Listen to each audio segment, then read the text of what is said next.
Now let's talk about the family court. Justice Andrew Strum has ruled that one of Australia's foremost child gender medicine experts misled the family court when giving evidence to support a mother who wanted to put her 12-year-old child, a biological male, on puberty blockers, despite the father wanting to hold off on treatment and, quote, let the child be the child.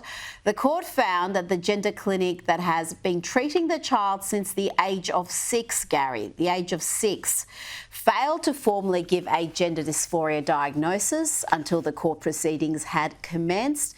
Justice Strum sided with the father in the judgment, stripping the mother of custody and effectively preventing the child from accessing this sort of treatment, and lashing the approach of hospitals to children questioning their gender, saying the decision to affirm unreservedly any child that raises concerns over their gender is oddly binary. Gary, I've got to say, finally, common sense judgment on this issue that's based on science, based on fact, not radical gender theory.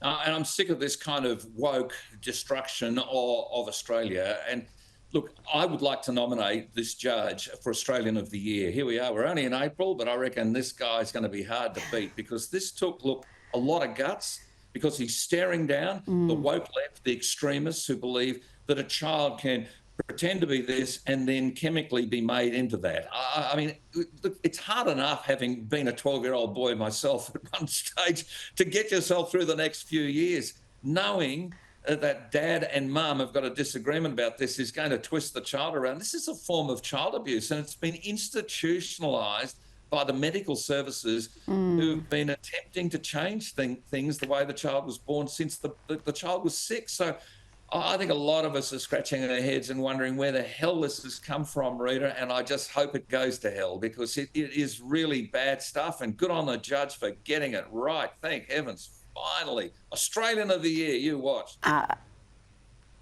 Well, let's hope so, but we know what the selection committee is like. Just very quickly, the ABC is promoting a collaboration with Deakin University. That's the ABC's Elite Athletes in Australian Women's Sports survey.